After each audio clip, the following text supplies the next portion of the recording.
que seamos todos buenos seres humanos, que luchemos por amarnos, por ayudarnos, por no condenar ni rechazar a nadie, sino saber que todos somos seres humanos y que todos somos hijos de un mismo Dios, ¿verdad? Hablar de lo que nadie quiere hablar. Hablar de lo que nadie quiere hablar. Hola, soy Víctor Grajeda, bienvenidos al podcast Tengo Don del Safe Space, donde hablaremos de lo que nadie quiere hablar. El día de hoy tenemos un invitado muy especial que seguramente les va a gustar la conversación que vamos a tener el día de hoy. Y pues antes de empezar y darle la bienvenida a nuestro invitado, quiero invitarles a que se suscriban al canal, le den like a este video y comenten todo aquí abajito en la sección de los comentarios. Y por supuesto vayan a compartir y a disfrutar de todo el contenido que tenemos en todas nuestras redes sociales. Nos encuentra como Tengo Don de HN en TikTok, en Facebook, en Instagram y por supuesto en YouTube. Entonces nos estamos viendo por ahí. Le damos la bienvenida entonces al padre Daniel. Padre. Hola, Víctor. Gracias por la invitación. ¿Puedo decirle padre o le gusta que le digan Daniel? Claro, porque yo estuve viendo como unas observaciones que estuvo haciendo el actual papa. Ajá. Que decía que ya no había que llamarlos ni eminencia, ni esto, ni lo otro. ¿Cómo se siente como el padre Daniel? Si le gusta que le digan padre Daniel, o solo padre, o sacerdote, ¿cómo se siente más cómodo? No, fíjese que la verdad que, bueno, cuando la gente me ha conocido por muchos años, hay algunos que hasta me dicen, me cuesta decirte padre, ¿verdad? Okay. Bueno, pero es que se ha dado hecho, de hecho, sí. Es bonito porque sí, yo de hecho tengo varios conocidos también que en la actualidad son sacerdotes, son personas muy jóvenes, o sea, que han estado como... que realmente éramos como los hipotes que íbamos a la pastoral juvenil y luego crecieron y ahora entiendo esa parte también. Sí, entonces si una persona tiene mucha confianza conmigo, pero si quiere ahorita en este espacio me puede decir Daniel, no tengo ningún problema. Aquí me gusta padre Daniel. Bueno, porque yo no tengo la confianza padre, porque yo no, no soy de ese círculo de confianza. Bueno, entonces me puede ir padre Daniel, no hay ningún problema. Está bien. Padre, háblenos un poco acerca de eso. No, mire, padre, no me voy a saltar ese espacio. Quiero hacerle un agradecimiento público para que todas las personas que ven el video, este episodio, porque ha sido un poco complicado el hecho de poder cuadrar un espacio, no solamente con usted por el tema tiempo, sino porque los temas que generalmente tocamos aquí son un poco complejos. Entonces la pregunta es, ¿por qué decidió sentirse o tomó la decisión de tener la apertura y poder sentarse a conversar conmigo? Ojo, que yo no sé, que tal vez algunos otros sacerdotes, compañeros suyos, padres con los que hablé, sintieron que tal vez los estaba condenando a la horca o algo así, no sé. Fíjese que yo soy de criterio de que, bueno, nosotros tenemos que irnos acercando a estas redes, ¿no? A estos medios, porque si de una u otra manera nosotros como iglesia no hablamos y no contestamos algunas dudas, entonces no, como que nos estaríamos escondiendo, ¿no? De la realidad del mundo. Quizás nosotros, bueno, lo digo de manera personal, a mí yo no soy tanto de los que le voy a estar detrás de una cámara o algo, porque sí sé de sacerdotes que inclusive todos los días mandan el evangelio y graban esto y graban lo otro, pero desde mi experiencia pienso yo que, como le repito, tenemos que entrar en ese mundo virtual. Quizás yo pues que vengo también de una generación no Z, porque yo apenas tengo 34 años, pero sí tengo una manera de pensar y de ver las cosas diferente de lo que otro la podrá ver. Entonces yo dije, pues no tiene nada de malo, no es ningún pecado, las leyes de la iglesia no me prohíben. Nadie me dijo, usted se va a ordenar sacerdote, pero no puede hacer esto y esto. Entonces, no le veo nada de malo. Sí. Quizás hay algunos pues que no les gustan estos espacios, se cohíban, o no les gusta meterse en estos temas que de una u otra manera causen cierta polémica, como dicen. Pero bueno, somos humanos, ¿no? Y Dios también se hace presente en cualquier realidad de nuestra vida humana. Excelente. Entiendo, me parece real, porque sí, la verdad que si no estamos en redes somos inexistentes, y realmente ahora hasta para asistir a una misa me voy yo, digo yo quiero ir a misa a tal iglesia, entonces yo me voy al Facebook de la iglesia para ver si realmente está la información ahí y voy. Sí, Hay que no, hacer. cabal, estamos en el mundo de la virtualidad y ahora, bueno, el celular no es como una herramienta de trabajo para mucha gente, ¿verdad? Y quizás por las redes uno puede llegar a personas que no sabe, pues, que quizás están necesitando o están con alguna duda o inquietud. Ok. Así que gracias por la invitación y pues ahí estaremos siempre. Gracias a usted por aceptarla. Padre, hablemos un poco de la historia del padre Daniel como tal. ¿De dónde nace, padre, qué será, esa espinita, esa curiosidad por dedicarse o dedicar su vida al sacerdocio? ¿Cómo es ese proceso de descubrimiento? Bueno, ¿Por qué? mire, vengo de un hogar muy católico, de una madre que estudió en el María Auxiliadora, de una abuela muy creyente, muy rezadora, perteneciente a la Legión de María. Y mi papá muere cuando yo tenía 6 años. Entonces mi papá murió en un accidente y de una u otra manera, usted sabe que cuando una mujer queda viuda y no es una muerte obviamente natural, sino que es una muerte de repente, se produce un duelo y una herida muy fuerte, ¿no? Entonces mi mamá encuentra refugio, encuentra ese proceso de sanación en las cosas de Dios.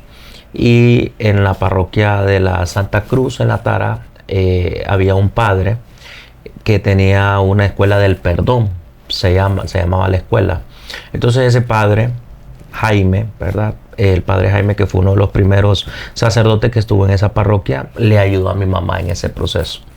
Yo era de los que andaba con mi mamá de un lado para otro, porque como ella asume la coordinación de la comunidad de Nuestra Señora de Pentecostés ahí en Los Álamos, entonces ella, pues como ser la coordinadora, le tocaba, ¿no?, organizar todo.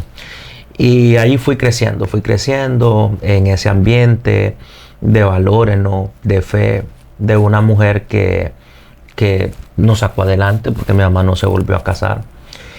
Y luego mi secundaria yo la estudio en La Salle.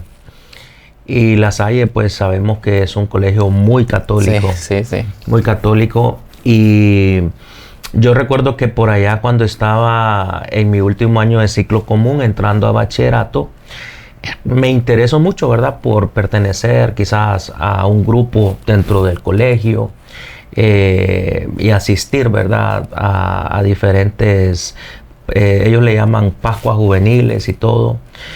Y iba a retiro, fíjese, y lo más curioso es que, pues no crea que yo en ese momento, pues me vivía por las cosas de la iglesia o de Dios, ¿no? Uno vive su etapa.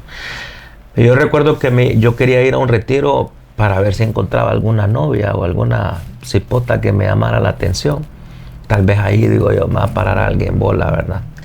Y entonces fui a los retiros, fui a varios encuentros y ¿qué creen? En vez de ir a buscar una cipota, ya Dios comenzó a trabajar en mí, ¿no? Pues todo mi proceso que había vivido de la pérdida de mi papá, quizás todo ese vacío, esa herida que había en mi interior.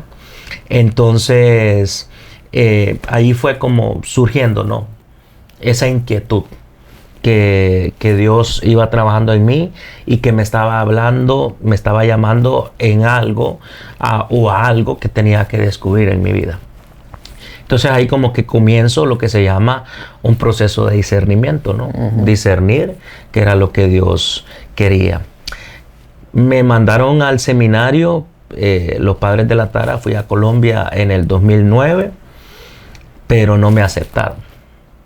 No me aceptaron en ese entonces. ¿Por qué? Siento que no estaba preparado, fíjense, y no había un grado de madurez en mi vida.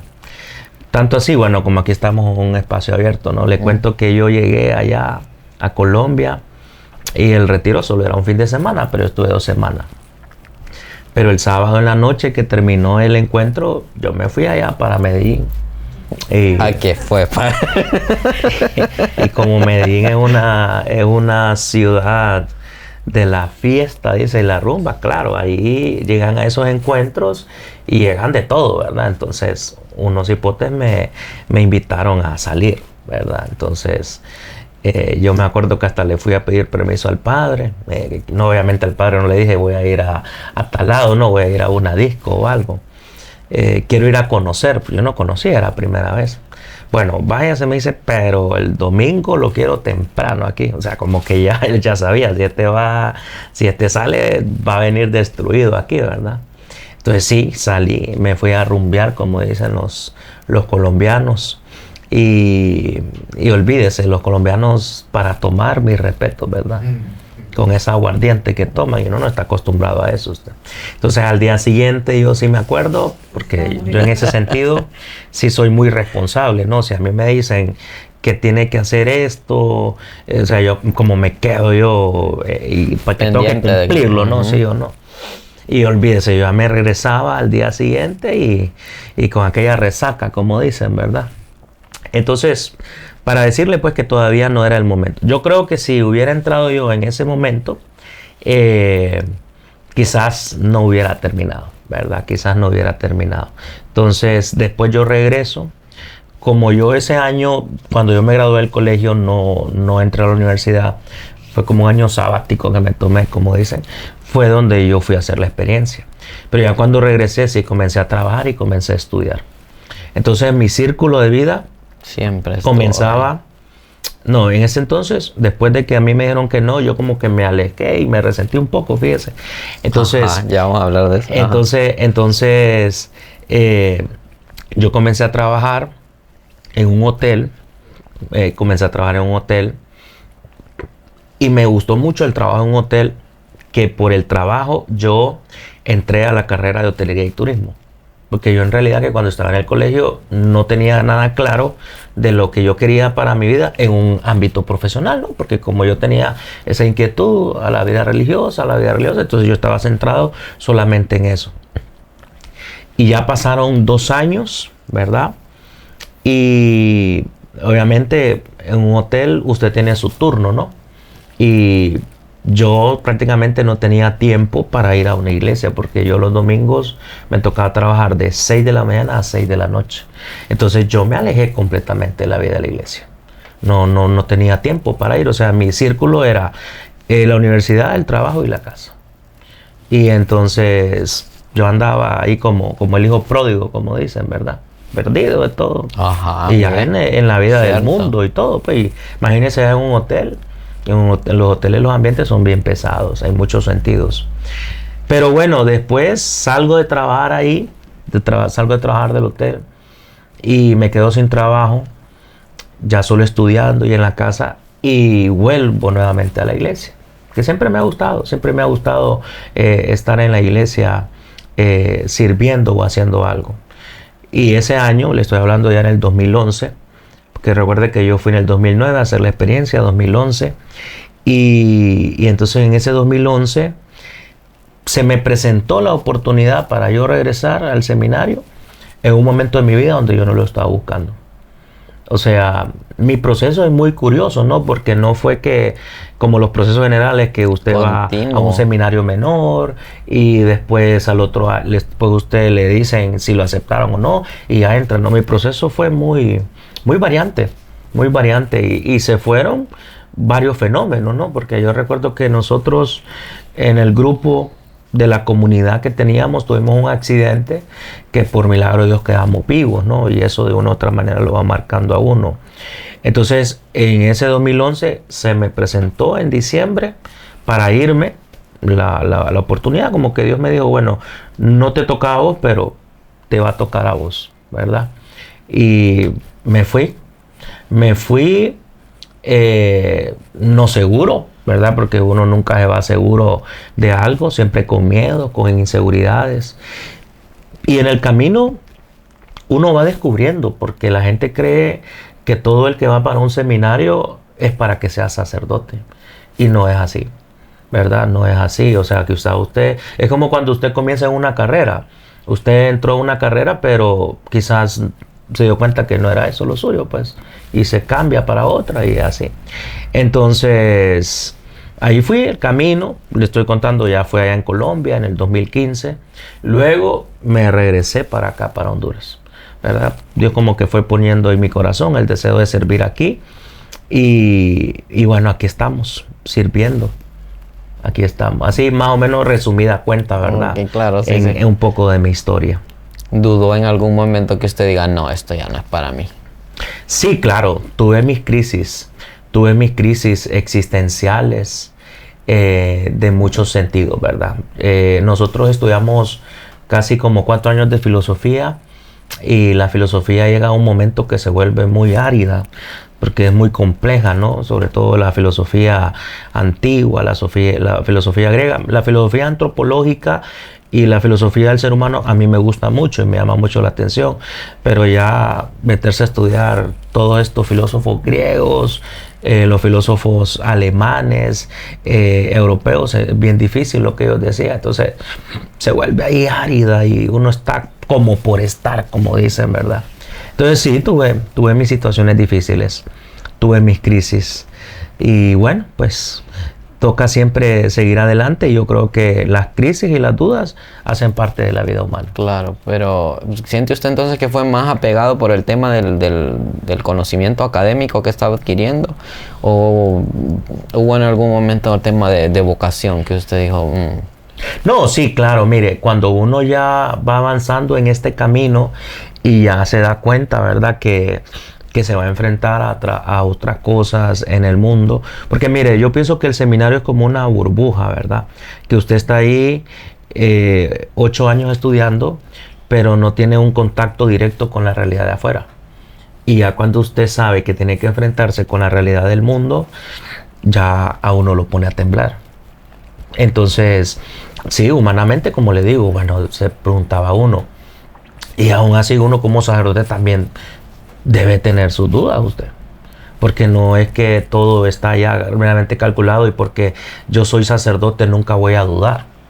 O nunca voy a tener miedo.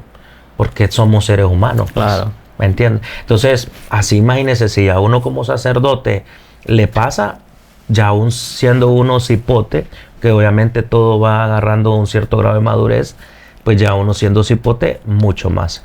Pero fíjense que gracias a Dios el seminario pues siempre tiene herramientas. Obviamente la oración y siempre tiene el acompañamiento espiritual uno de un director, ofrece la parte psicológica también si uno la quiere tomar. Entonces todo está en las herramientas que uno tome. Excelente. Vamos a entrarle un poco en esas preguntas que estaban por ahí, que sí me gustaría escuchar como la palabra del sacerdote, el miembro de la iglesia. ¿Qué opinión le merece? ¿Qué opina usted de esos padres sacerdotes que hacen videos para TikTok y que están en el bailoncito y que hacen las oraciones y eso, y que la gente les comenta cosas, o si son muy atractivos de manera física y generan opiniones? ¿Qué opinión le genera eso? Bueno, mire, yo pienso que uno como sacerdote, si bien es cierto, ¿verdad? La palabra lo dice, sacerdote, es un representante de Cristo aquí en la tierra, ¿no? Pero no dejamos de ser seres humanos, no dejamos de ser hijos, no dejamos de ser hermanos, no dejamos de ser hombres, ¿verdad? No podemos nosotros renunciar a nuestra humanidad. Y yo pienso que las redes sociales, sacándole lo positivo, ¿no? Porque de una u otra manera creo yo que todos estos TikTok o todo eso que sacerdotes puede hacer, transmite siempre un mensaje, ¿no? Siempre y cuando sea un mensaje positivo y sea un mensaje edificante a la persona que lo va a ver. No, desde mi punto de vista, no es pecado y no tiene nada de malo, ¿verdad? Ahora, usted no puede reducir su ministerio a estar haciendo eso, ¿verdad? Porque usted no se ordenó sacerdote para estar haciendo TikTok, ¿verdad? Eso es algo a tener en cuenta, Sí. porque usted no es un tiktokero como los que jugaron la semana pasada, ¿no?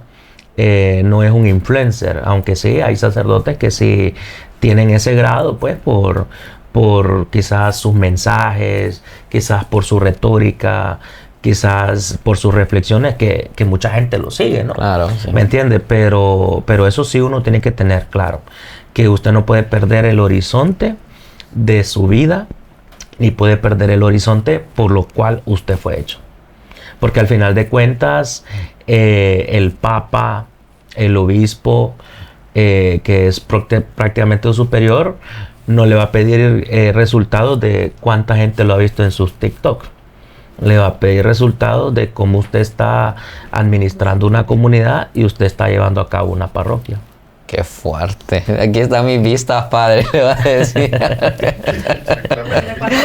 Sí, es que es algo, es nuevo realmente, porque, o sea, yo en mi tiempo, yo estuve en catequesis, o sea, yo no miraba a los papás, los padres haciendo TikTok, pero ahora sí, pues está bien, pero es un punto de vista bastante válido, que el hecho de que está esa parte humana ahí, y que sea como sea, es una opción para poder atraer a la gente también para que vengan a la iglesia. Está bien. Sí, fíjese que yo en un tiempo le voy a ser sincero. Por eso está aquí, ¿verdad? En un tiempo le voy a ser sincero. Bueno, yo por ejemplo tengo Facebook, tengo Instagram, ¿verdad? Y en un tiempo yo cerré TikTok. ¿Por qué? Porque me salían muchas mujeres y muchas mujeres peladas prácticamente. Entonces yo digo, pucha, hay cosas que lo dañan a uno, pues. Y yo creo que no solamente para los sacerdotes, sino para cualquier ser humano. Porque sí, ese es el problema también de las redes, pues, dependiendo del contenido. Pero después yo dije, bueno, pues todo va a depender, ¿verdad? Si obviamente me quedo viendo fijamente a una mujer o algo, pues ya eso ya le entra. Y ya como que la volví a abrir y dije, no, voy a comenzar a subir contenido que sea positivo y que sea edificante, ¿no? Pero no es algo que lo hago todos los días. Y si usted mira mi cuenta, no me va a ver así como haciendo un baile o haciendo algo. Es más, le voy a contar lo que me pasó una vez. Mi mamá es fan de los padres TikTok porque me pasa le voy a contar mandando lo que me pasó oraciones. Una vez para que mire a veces la malía que tiene la gente y hasta los mismos curas pueden ser. Es que a mí los monaguillos de allá de mi parroquia me pidieron que grabara un TikTok, ¿verdad? Ajá, ok, ajá. Entonces es ese TikTok que dice, está el sacerdote, ¿verdad? Con todos los monaguillos. Y entonces el padre dice, Señor, te pido que me quites todos mis problemas. Y entonces usted está con todos los monaguillos y después solo queda usted, ¿verdad? Y el cura se pone a brincar. Sí, lo vi.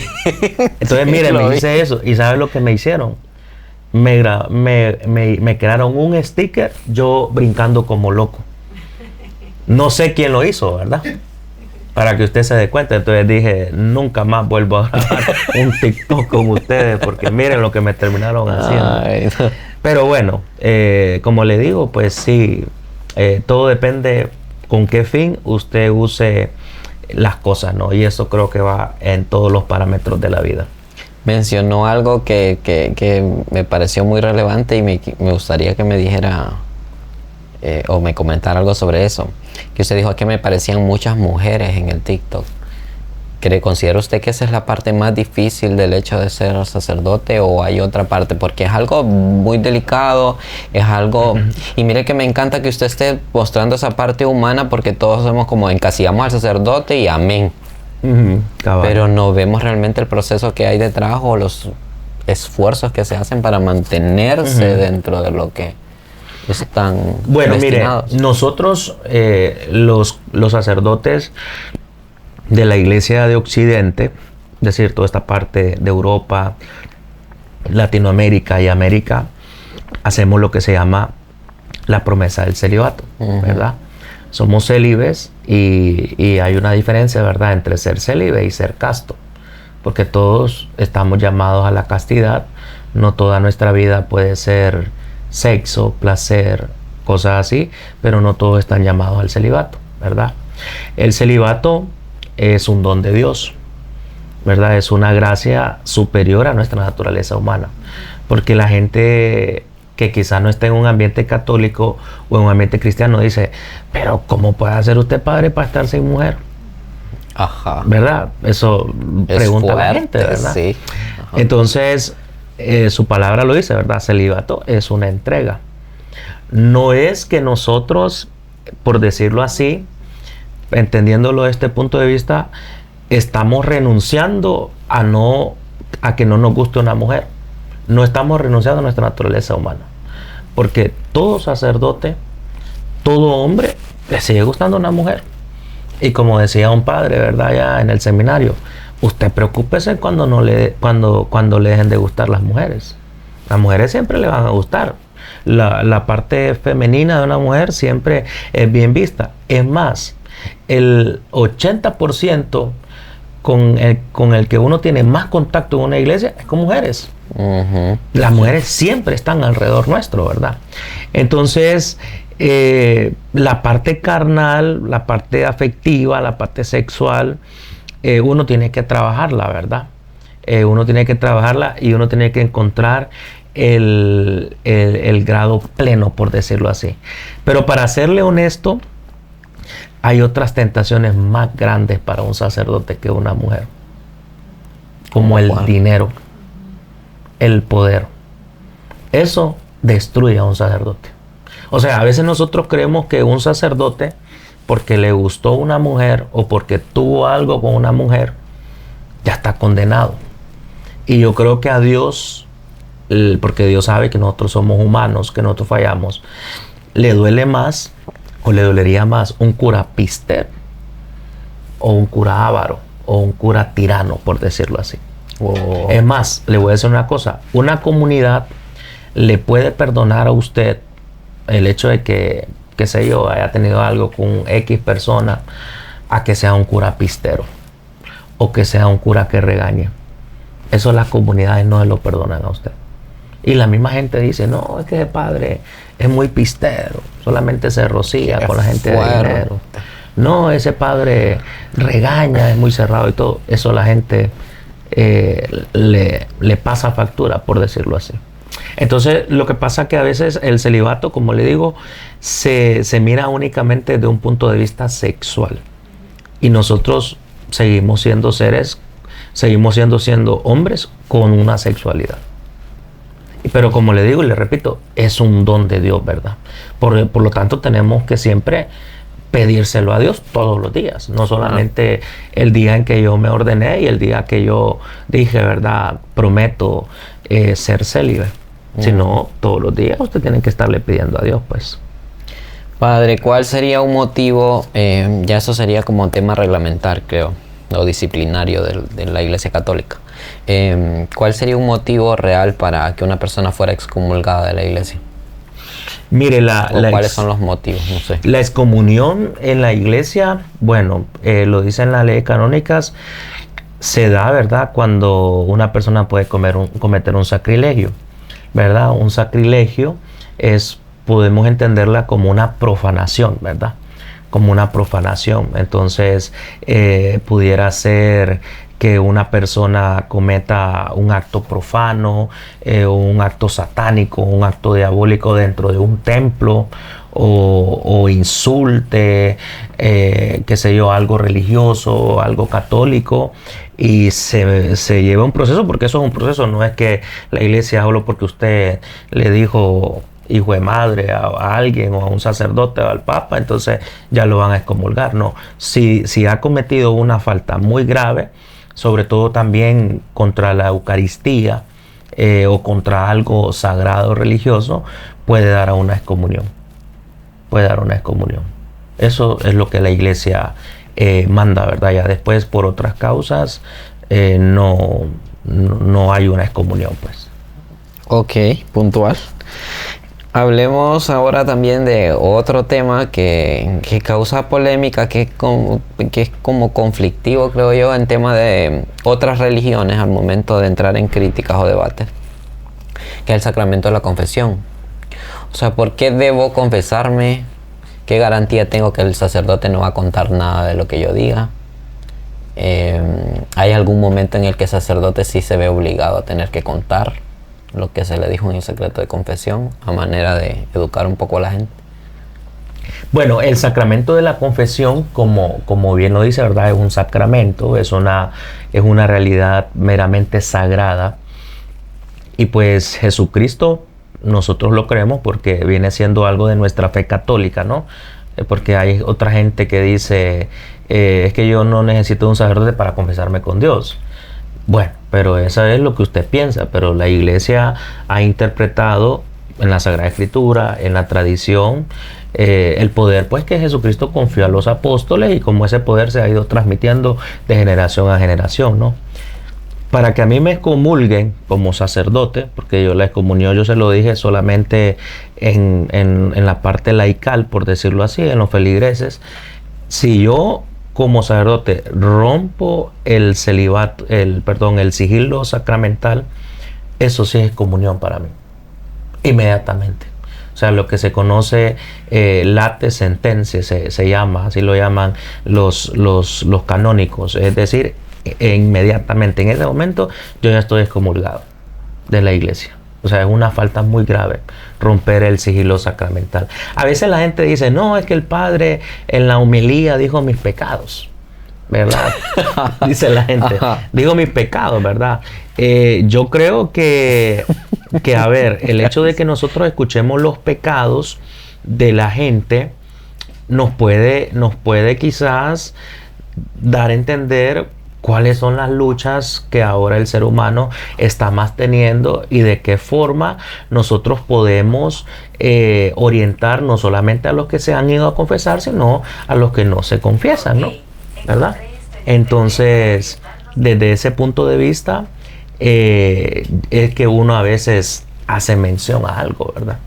Pero como le digo, la confesión... Bueno, no es que las personas no tengamos pecados en común también, la mayoría mentimos, la mayoría exactamente, es como bien común, pues. Sí, es algo no general. Es personalizado, tal vez es que el remordimiento del peligroso está muy apegado, muy vivo, que siente que es para él. Exactamente. Le cayó, como dicen, que le caiga el padre está diciendo mi pecado en la homilía. Que le caiga el guante, que se lo ponga. Entonces, es un sacramento, como le decía yo, y es muy difícil. Hasta uno como sacerdote le cuesta confesarse. O sea, no es algo fácil, pues. No es algo fácil. Yo pienso que algo que también Dios pone en el corazón de nosotros, de ir a soltar eso, ¿no? Como cuando usted habla con una persona y usted quiere soltar algo, quizás algo que usted, una culpa que usted siente, ¿verdad? Entonces la confesión, siento yo que es un sacramento desde ese punto de vista, ¿verdad? Habrán otras religiones, pues, que quizás digan, no, pero nosotros nos confesamos directamente con Dios. Bueno, pues puede ser válido, ¿no? Pero yo pienso que Dios ha utilizado y utiliza siempre instrumentos aquí en la tierra para acercarnos más a Él, ¿no? Porque la gente dice, es que el sacerdote es pecador. Entonces, ¿yo cómo me voy a confesar con un pecador? Sí, pero es que no te estás confesando con el sacerdote. Estás confesando tus pecados para que Él te los absuelva en el nombre de Dios, ¿verdad? En el nombre del poder que Dios le ha dado a la iglesia. Por eso le decía, es muy importante este elemento, porque uno dice, yo te absuelvo en el nombre del Padre, del Hijo, del Espíritu Santo, ¿verdad? Pero también uno dice, yo te concedo el perdón de tus faltas porque Dios le ha dado ese poder a la iglesia, ¿verdad? A la iglesia. Entonces, no es algo, como le digo, no es algo tan fácil, pero es pues lo que la iglesia dice. Ahora, el sacramento como tal no es para ir a regañar a nadie, ¿verdad? Es para ir a aconsejar, para ir a orientar y para que la persona encuentre en el sacramento pues ese consuelo y esa misericordia que anda buscando, pues. Sí. Entonces eso. ¿Y hay algún momento donde se ve, por ejemplo, hay secretos de confesión que pueden estar muy apegados a temas muy fuertes como, vamos a poner, abuso? Puede estar apegado a temas de asesinato. Bueno, ¿Qué entonces sucede en esas situaciones tan Entonces le explico esas cosas. Mire, cuando por ejemplo, una persona le va a confesar que hizo esto, que hizo lo otro, y que son pecados ya muy graves, esa persona está con toda la obligación de irse a presentar ante las autoridades. Ok, la postura del sacerdote es usted tiene que ir ante las autoridades. Uno, como le digo, nunca puede romper el sigilo, pero si hay un proceso, por ejemplo, de investigación, hay un proceso de abuso, con la facultad del obispo, ¿verdad? Con la facultad del obispo y con el permiso del obispo, uno sí pudiera decir, estando el obispo presente. Wow. Y que el obispo le dé el permiso a uno. Pero no es que venga alguien y diga, mire, nosotros necesitamos que usted diga esto, no. No se puede. O sea, como le digo, es algo muy delicado y es algo muy sagrado. Tanto así que si yo lo rompo, y si una persona llega a decirme que rompí yo el sigilo, me excomulgan y me entran en un proceso de comunión y me separan completamente. Qué fuerte, qué delicado. Lo puede mandar también, ¿verdad? La Así persona es. puede Porque mandarlo. por tema de confidencialidad. Así es, así es. Wow. Sí, es algo muy sagrado y algo muy delicado. En realidad me llama la atención porque mire que es una gracia que Dios le da. Porque yo decía, ¿verdad? Pucha, ¿y yo cómo voy a hacer cuando esa persona me llega a contar sus pecados? Y después, ¿cómo la voy a ver? Fíjese que a uno como que se le olvidan. Se le olvidan literalmente. O pasa uno a veces con tantas cosas en la cabeza y pasa así pues desapercibido que esa persona le dijo eso a uno. Porque imagínese todo lo que uno a veces escucha. Sí, qué fuerte. Padre, yo le quiero contar una experiencia mía que se lo dije sobre esto del secreto de confesión. Cuando yo estaba joven, estaba por hacer mi confirmación. Yo aún no me he confirmado, y ahí el motivo. Entonces yo hice todo mi proceso de mi año de preparación en catequesis para adultos. Cuando yo llego a hacer el proceso de preparación para la fiesta como tal, me confieso, y yo me confieso como homosexual. Yo soy abiertamente homosexual. Y el padre detuvo mi proceso y me dijo que no estaba listo para hacer mi confirmación y me detuvo. O sea, yo era una persona súper activa en la iglesia y todo, y obviamente yo ahí entré como que, me rechazaron, entonces ya no quise. En efecto, yo considero que yo sí tengo un resentimiento con la iglesia, en ese sentido.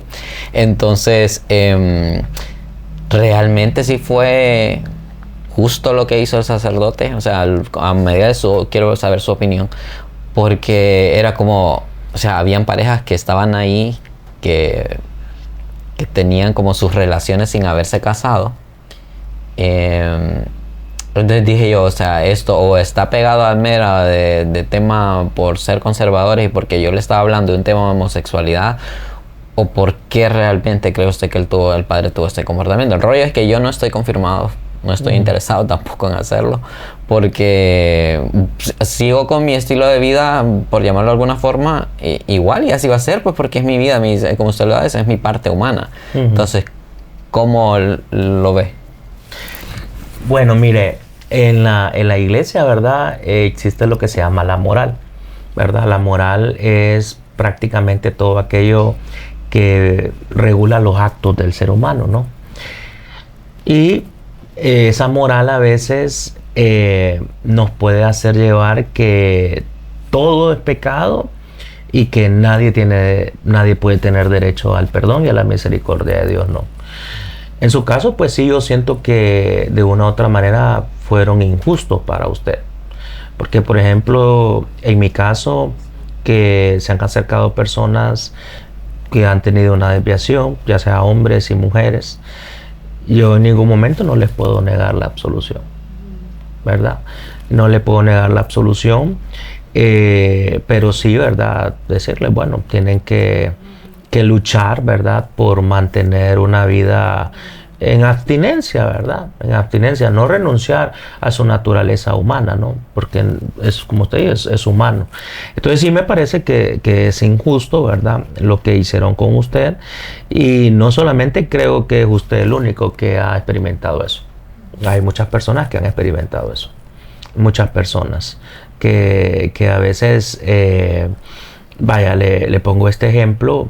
A veces, por ejemplo, se vienen también, porque usted sabe que la iglesia dice que las personas que no están casadas no pueden recibir la comunión, ¿verdad? Entonces, personas que ya tienen muchos años de estar en la iglesia y que de una u otra manera no pueden recibir la comunión, ¿verdad? Es algo muy doloroso. Sí, de hecho yo desde esa fue, yo creo que el domingo anterior a ese yo había ido a misa y esa fue la última vez que yo comulgué en toda mi vida, o sea, porque, o sea, era como que, ok, si no te confesas para poder optar a ir a comulgar, uno tiene que estar recientemente o confesado, pues, ¿verdad? Entonces, como yo ya no practicaba el secreto de confesión, porque para mí era como que, ok, voy a ir a confesar lo que yo ya sé que hice, entonces todas las semanas es como entrar en una rutina. Y no me siento mediocre en esa parte como para tener que entrar en un círculo donde, padre, hice esto y lo otro, y la otra semana como voy a ir a la misa, padre, fíjese que hice esto, lo otro, era como raro. Entonces, Sí, desde ese entonces tenía que 19 años quizás, no volví a comulgar, o sea, y tengo 35. Ok. Y Sí. para mí es duro porque yo realmente me siento expulsado, me siento discriminado, porque realmente, o sea, no pude ni siquiera celebrar mi sacramento, y mire que casualmente ese año hasta me asaltaron 2 veces y todo, yo bien empeñado en y comprometido con el hecho de celebrar mi sacramento, entonces realmente es bien duro. Sí, mire que yo pienso que uno no puede cerrarle las puertas a nadie por alguna condición, ¿verdad? De ese tipo, en una condición de la vida sexual. Yo, como le dije anteriormente, o sea, yo tengo muchos amigos con esa condición y yo nunca los he rechazado a ellos, ¿verdad? Sin embargo, lastimosamente, a veces la gente se va de la iglesia por nosotros los curas, y se va de la iglesia por la parte humana, porque la iglesia es sostenida por el Espíritu Santo, por el Señor, pero lastimosamente es administrada por nosotros los seres humanos. Y usted sabe que donde estamos los seres humanos hay errores y hay equivocaciones. Entonces, al final de cuentas, quien paga los platos rotos es la iglesia. O sea, por ejemplo, si un sacerdote cometió un abuso, y sobre todo en esa época en Estados Unidos, en Chile y en todos estos países de Europa, ya todos dicen, todos los sacerdotes ya son pedófilos, ¿verdad? Y eso usted lo puede ver cuando sale un sacerdote, cuando sale un obispo, cuando sale alguien a hablar. La gente, el título que utilizan son pedófilos, son abusadores, son esto y lo otro. Entonces, eso creo yo que la gente también tiene que darse cuenta, que no nos pueden meter a todos en un mismo saco, ¿verdad? Sino que habemos algunos, porque yo pues me considero, yo nunca he rechazado a nadie por eso, y no puede uno rechazarlo. Yo creo que el Papa Francisco, que en paz descanse, tuvo su apertura mucho. Ajá, eso le iba a decir. Yo, ¿qué opinión le merece el hecho? Creo que hablamos antes de la entrevista por mensaje, el tema de esa convivencia que fue grabada, de esa conversación que él tuvo con diversas personas de toda la comunidad, y habían no binarias, habían personas trans, habían personas homosexuales, lesbianas, o sea, una conversación bastante intensa, porque no nos podemos hacer ajenos a que históricamente nosotros nos hemos sentido agredidos por la iglesia. Entonces, mire, ese resentimiento está ahí. En la iglesia hay muchas corrientes, ¿no? Muchas corrientes y muchos movimientos, como en todos lados, ¿no? Como en todos lados. Entonces, hay una corriente de la iglesia que son los conservadores, que para eso ni les hable de eso, ¿verdad? Ni les hable de eso. Y existe otra corriente que pueden ser los liberales, ¿verdad? Aquellos que quizás tienen un pensamiento más abierto, más humano. Y yo pienso que ni las dos líneas son buenas, porque uno siempre tiene que mantener el punto medio. Pero al final de cuentas, usted puede ser el papa, puede ser el obispo, puede ser el cardenal, puede ser el sacerdote, pero tiene que tener siempre su parte humana. Y como enviado de Dios, porque Dios envió a su Hijo, no solamente Él mismo lo dijo, ¿verdad? Yo no he venido aquí para los justos, yo he venido aquí para los pecadores, ¿verdad? Y yo pienso que todos somos pecadores. Entonces usted no puede rechazar o condicionar a alguien por su raza, por su sexo, por su género, por su estatus social. No se puede. Uno tiene que ser abierto. Lo que pasa es que en nuestro continente de América, le estoy diciendo Latinoamérica, tenemos una cultura muy conservadora. Porque, por ejemplo, si usted va a Estados Unidos, si usted va a Europa, bueno, es una cultura un poco más abierta a muchas cosas. Y en cambio aquí todavía tenemos muchos tabús. ¿Se podría decir entonces que este tema de estos comportamientos viene muy apegado al tema de cultural? Sí, totalmente. O sea, es propiamente la cultura, una cultura muy machista, una cultura de muchas imposiciones, de muchas reglas, de muchas normas, una cultura muy moralista, ¿verdad? Muy moralista. Y sí, una vez leyendo un estudio de un canal de Estados Unidos, creo que es el ABC, decía que Honduras es uno de los países muy conservadores. Somos un país muy conservador. Entonces, por ejemplo, cuando uno mira a una persona de esa forma, pues la rechaza y la mira de menos. Ok. Apegado a este tema también, hay ciertos comportamientos o realidades, realmente son realidades, en la vida de las personas de la comunidad LGBTI. El tema del rechazo en la familia. Que hay casos donde los papás se dan cuenta que la chica es lesbiana, que el hijo es homosexual o cualquier otra identidad de género o orientación. ¿Qué le podemos decir a esos padres que rechazan a sus hijos y que los echan a la calle por el tema de una orientación sexual? Mire, yo pienso que un padre o una madre está llamado a nunca rechazar a su hijo, independientemente por cualquier razón. Es muy triste, ¿verdad? Cuando se da eso en un hogar. Es muy triste cuando se da eso en una familia. Influye mucho, y tengo que decirlo, el tema religioso, ¿verdad? Porque como yo le explicaba, ¿verdad? De la parte moral, de la parte de la doctrina en la iglesia, la formación que ellos quizás han recibido o quizás como ahora eso se ha vuelto como tan normal, ¿no? Que un hijo o que una hija sufra esta desviación, entonces les produce un escándalo a ellos y entran en un proceso de no aceptación, ¿verdad? Pero yo pienso que un padre y una madre nunca debe rechazar a su hijo, independientemente de la causa, sino que tiene que acompañarlo, tiene que ayudarlo. Tengo que decirle también que a veces estas situaciones se dan por abusos en la niñez, porque vivimos, por ejemplo, aquí en nuestro pueblo, usted sabe que en las familias a veces viven todos en un mismo hogar y entran los tíos, entran los primos y todo eso. Entonces, uno tiene que ser muy humano, y repito, la parte humana, que hasta Jesucristo fue humano, ¿no? Jesucristo fue un hombre. Entonces, ponernos en los zapatos del otro, ¿verdad? Y nunca condenar ni renunciar ni rechazar a alguien. Porque Jesucristo no lo hizo. Jesucristo no condenó ni rechazó a nadie. Al contrario, Él tuvo apertura.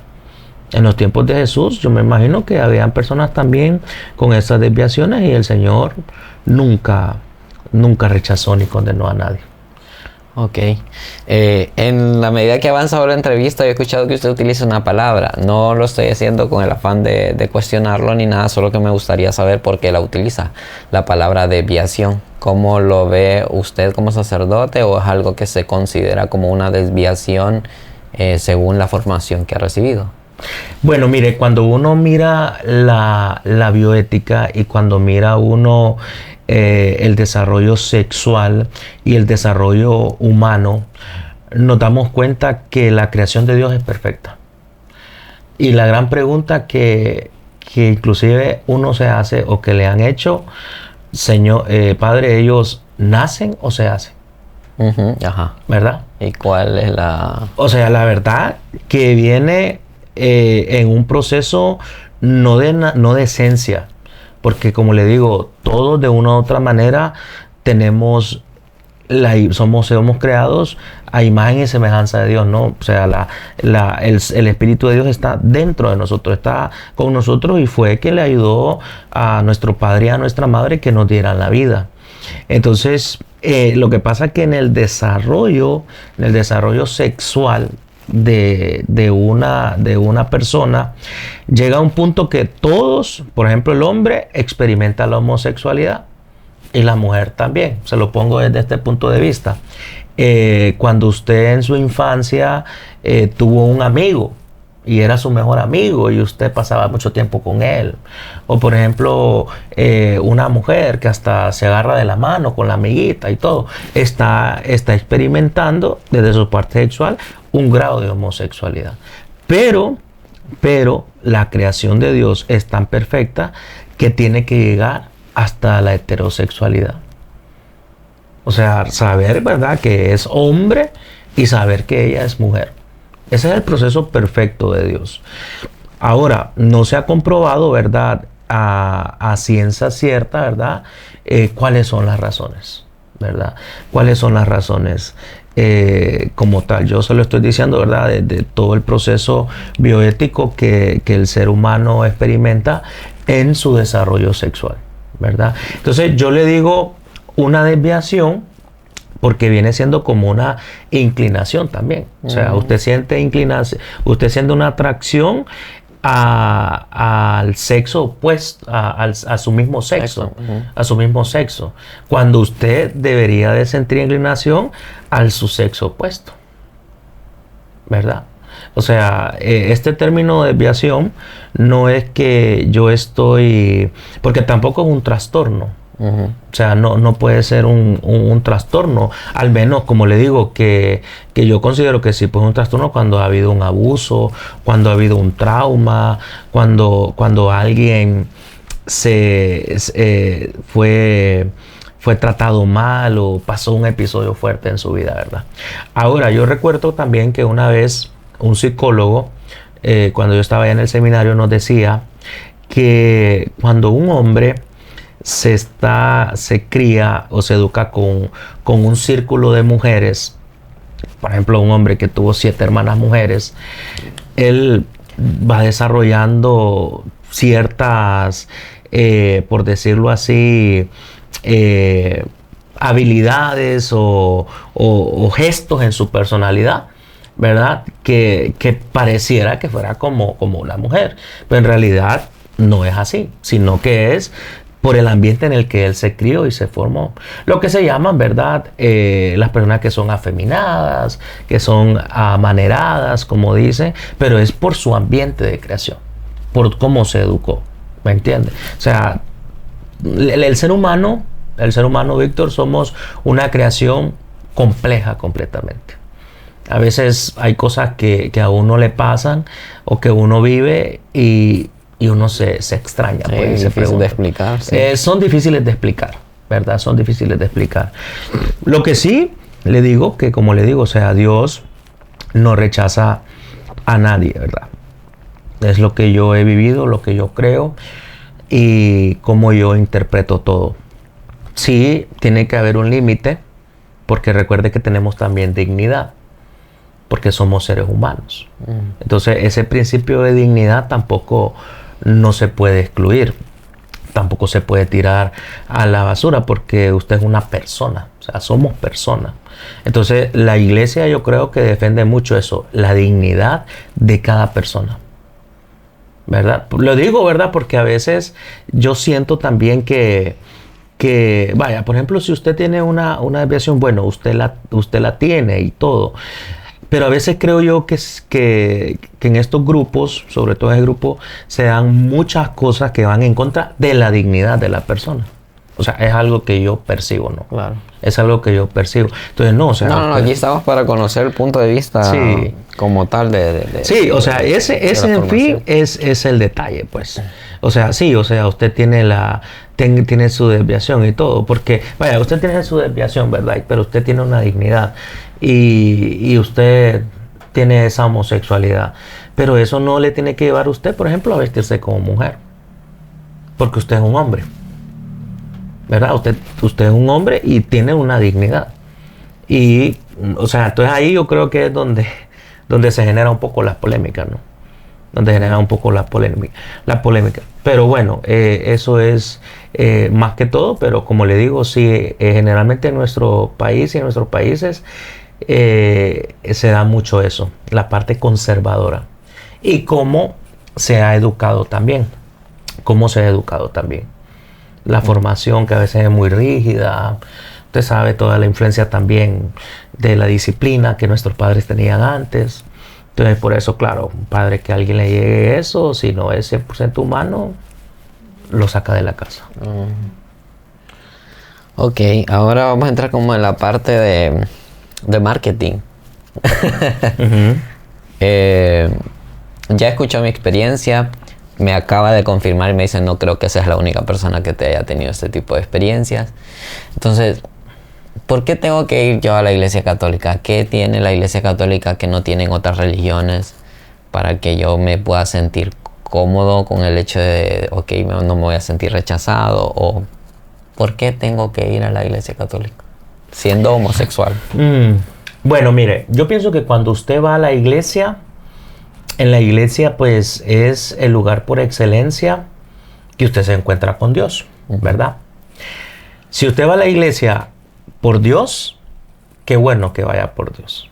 Pero si usted va a la iglesia por Dios y le importa mucho las personas que están alrededor, entonces ahí mejor no vaya. Porque, o sea, sí me entiende, o sea, a veces las mismas personas que están en la iglesia, si no han tenido un verdadero encuentro con Dios y no han entendido, ¿verdad?, que Dios no rechaza, que Dios no condena, que Dios no señala a nadie, pues es un buen ambiente, ¿no? Es un buen lugar para estar. Entonces, la iglesia como enviada por Dios y como instituida por Dios, ¿verdad?, tiene la misión de dirigirlo a usted para que usted alcance la plenitud y usted alcance la salvación de vida. Y por eso nosotros en la Iglesia Católica sabemos que existen los sacramentos, ¿no? La palabra sacramento está formada de dos palabras latinas: sacra, que es sagrado, y mentum, que es cosa, es una realidad sagrada, es algo sagrado. Por eso las misas se celebran en una iglesia, los bautizos se celebran en una iglesia, no se celebran en un río, no se celebran en otro lado. ¿Por qué? Porque es una realidad sagrada, porque es algo sagrado. Entonces, en la iglesia usted va por dos razones. Como usted va por Dios, va por alimentarse de la palabra de Dios y va también por alimentarse del mismo Dios que se hace pan, que se hace Eucaristía. Entonces, la iglesia en ese sentido, pues, le da, pienso yo, y así lo creo, que le da las herramientas para usted alcanzar esa salvación que Dios le ha dado a la iglesia, ¿verdad? Pero usted puede ir también a la iglesia y puede ser que no le alcance la salvación, ¿verdad? Porque para eso Dios nos manda, ¿verdad? Y dice el primer mandamiento de la ley de Dios, bueno, vas a amar a Dios sobre todas las cosas. Y a veces nosotros podemos estar amando a Dios, podemos amar a Dios y podemos amar al diablo al mismo tiempo, ¿verdad? Entonces, no hay coherencia, no hay verdad. La gente a veces dice, es que en la iglesia a mí no me decían eso, que en la iglesia a mí no me decían que tenía que hacer eso. Pero yo pienso que son personas adultas y personas grandes. Y pienso también que Dios a usted le ha dado una conciencia y le ha dicho lo que tiene que hacer y lo que no tiene que hacer, pues. El tema del pecado, al final, ya para ir concluyendo, hay pecados más graves unos que otros y puede ser un pecado, una sentencia de condena y no alcanzar la salvación. O sea, ¿de qué depende? Sí, mire, el pecado siempre tiene sus consecuencias y obviamente existen los pecados mortales, los pecados capitales y los pecados veniales, ¿verdad? Hay pecados que inclusive la misma misa se los puede borrar, porque uno en la misa también, antes de iniciar la misa, uno pide perdón por los pecados, ¿verdad? Entonces ahí se le puede borrar esa falta que quizás usted hizo y no son tan graves, ¿no? Porque los actos del ser humano, usted sabe que se miden en qué tan graves fueron y en qué tan buenos fueron, ¿verdad? Eso también va en un ámbito judicial y todo. Entonces, obviamente, sí existen pecados que se llaman mortales, como un aborto, ¿verdad? Un aborto provocado. Un aborto que fue concebido, ¿verdad? Que fue consentido y todo, porque usted sabe que hay otros abortos clínicos que los médicos los médicos aconsejan y la iglesia pues ahí no puede decir que eso fue pecado. Un suicidio, por ejemplo. suicidio puede ser un pecado mortal porque usted está negando contra la vida. Y ya están los pecados capitales, que creo yo que esos son los que más nos atacan a nosotros, ¿verdad?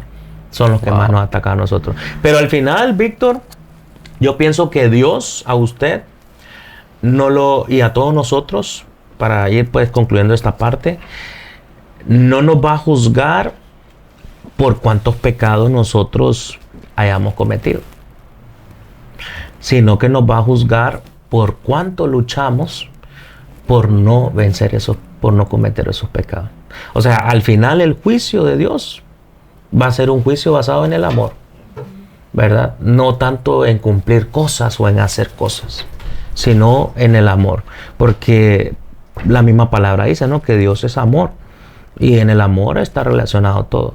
Pero si a veces nosotros hacemos las cosas de Dios por mera religiosidad o por ser hombres solamente religiosos, nos está faltando algo importante. Entonces, eso podría decirle. Ok.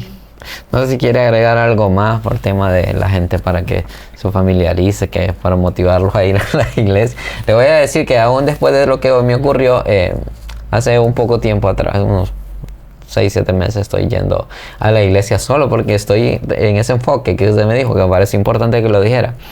Que uno va a la iglesia por Dios, no va a la iglesia por lo que va a decir el sacerdote, porque como lo van a ver y eso, que no. Y creo que me ha servido mucho, porque disfruto más el hecho de que voy, escucho la palabra de Dios, oro un momento íntimo con Dios y ya. Es que algún mensaje para terminar. No, pues primero agradecerle a usted, ¿verdad?, por este espacio y decirles a todos, ¿verdad?, que seamos buenos seres humanos, ¿verdad?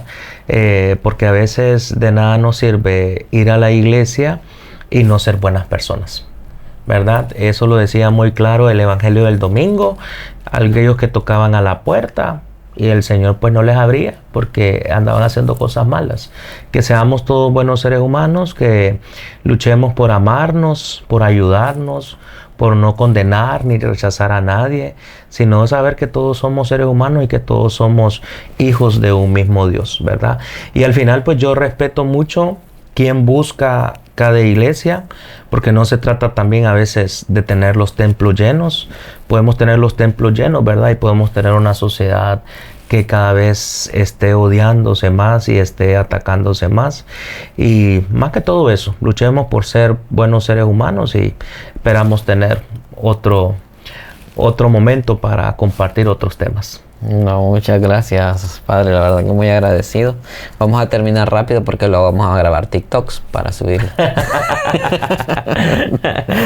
No, muchísimas gracias, la verdad que creo que fue bastante enriquecida la conversación. Hay muchas cosas que mi lema es hablar de lo que nadie quiere hablar, y de estas cosas es como un conflicto constante en tema del resentimiento y lo que hay detrás, pero creo que ambas partes tienen como un punto de medio que llega como a ser la parte humana, que era lo que hablábamos por mensaje, que usted me dijo, quiero que la entrevista sea humana, y creo que sí se logró presentar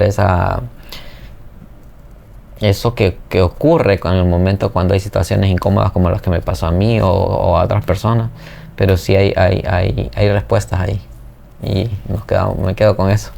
Muchas gracias, padre.